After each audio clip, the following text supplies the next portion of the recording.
বাংলা নববর্ষের শুভেচ্ছা।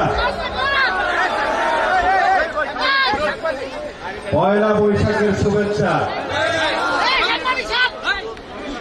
আমি জানি আপনারা এখন ভাষণ শোনার কোন মন মানসিকতা নাই।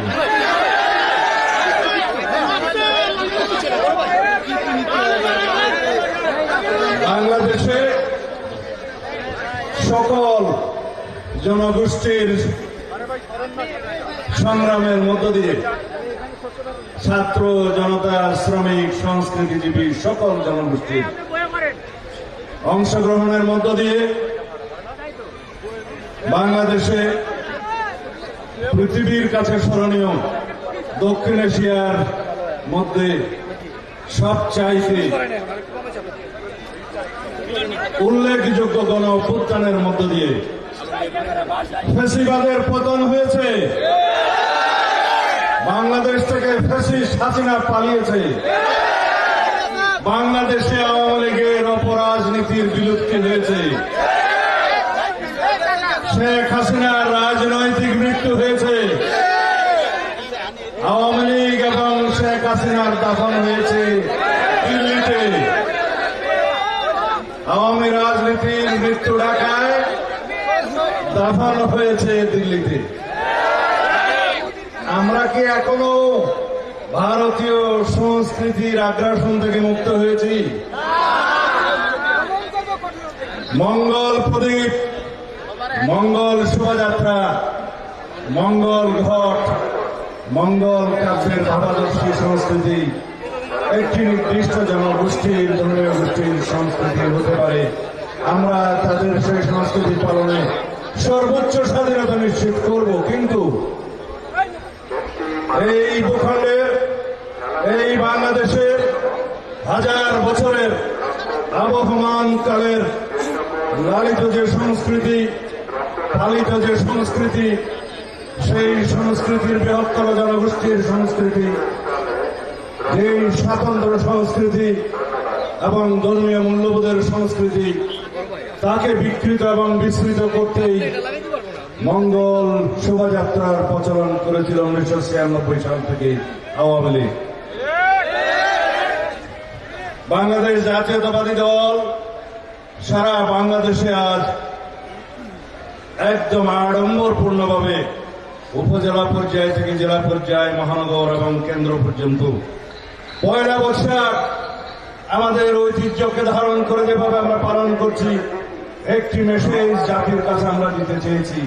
সেটা হলো, এই বাংলাদেশের আঞ্চলিক, ভৌগোলিক, প্রাকৃতিক, অর্থনৈতিক অবস্থা বিবেচনা করে যেই বাংলা সনের প্রচলন হয়েছিল, সেই বাংলা সন হিজরি সনের সাথেই মিল রেখে সম্রাট আকবরের সময় মুসলিম ঐতিহ্যে সেটা প্রচলন করা হয়েছিল।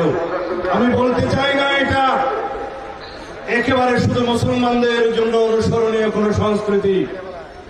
আমরা যারা বাংলাদেশে জাতীয়তাবাদে বিশ্বাস করি, আমরা সবাই বাংলাদেশের ভিতরে এই ভৌগোলিক সীমারেখায় যারা আমরা বাংলাদেশি, সকল আমরা সর্বধর্মাবলম্বী, সকল রকমের শ্রেণী, গোত্র, পেশা, ধর্ম, বর্ণ নির্বিশেষে আমরা এই বাংলাদেশের সিটিজেন হিসাবে এই সংস্কৃতিকে আমরা সার্বজনীনভাবে পালন করব। অতীতে যা আমরা পালন করতাম, আমাদের মধ্যে কোনো ভেদাভেদ থাকবে না। যারা মঙ্গল শোভাযাত্রার নামে অতি পৌরাণিক, পৌত্তলিক, জাগতিক বহির্ভূত, অতি জাগতিক সংস্কৃতির চর্চা শুরু করতে চেয়েছিলেন, সেটা জাতি গ্রহণ করেনি। আমাদের এই বৈশাখী শোভাযাত্রা, আনন্দ শোভাযাত্রা, পয়লা বৈশাখের শোভাযাত্রা আমাদের ঐতিহ্যের অংশ। সেটা আমাদের জাগতিক শোভাযাত্রা, আমাদের সংস্কৃতির অংশ। বাংলার বৈশাখী মেলা, বাংলার তালপাতার পাখা এবং বাঁশি, এটি আমাদের সংস্কৃতি। আমরা পান্তা ভাত খেয়েছি, আমরা ইলিশ মাছ খেয়েছি, আমাদের সংস্কৃতির মতো করে আমরা উদযাপন করেছি। এটিকে যেন ধর্মচর্চার পর্যায়ে কেউ না নিয়ে যায়। আমরা এই সমস্ত বাংলাদেশের মানুষ, সকল নাগরিক সাংবিধানিকভাবে আমাদের মধ্যে কোনো ভেদাভেদ নাই। আমরা এই দেশের এই ভূখণ্ডের সংস্কৃতিকে, হাজার বছর থেকে লালিত সংস্কৃতিকে পালন করব, লালন করব, এগিয়ে নিয়ে যাব। এর মধ্য দিয়ে যেই সমস্ত অপসংস্কৃতি আমাদের ইতিহাস ঐতিহ্যকে বিকৃত করার জন্য অনুপ্রবেশ ঘটিয়েছিল, তাদেরকে আমরা সেই সংস্কৃতিকে ঝেঁটিয়ে বিদায় করা আমাদের দায়িত্ব। ঠিক আছে? আর কোন বক্তৃতা হবে না। আপনারা এইভাবে আমাদের এই দেশের সমস্ত ইতিহাস ঐতিহ্যকে ধারণ করবেন, লালন করবেন। ভিনদেশী অপসংস্কৃতি এগুলোকে আপনারা বর্জন করবেন, এটা আমাদের অনুরোধ, আমাদের আহ্বান। তাই এখন আমি আপনাদেরকে সাংস্কৃতিক অনুষ্ঠান উপভোগ করার জন্য আহ্বান জানিয়ে, এবং যারা আয়োজক, জাসাস সহ সমস্ত শিল্পী যারা এসছেন এখানে, যারা আপনাদের সামনে তাদের শিল্পকলা প্রদর্শন করাবেন, আমি এই ভাষাটা জানি না, তাদের সকলকে ধন্যবাদ।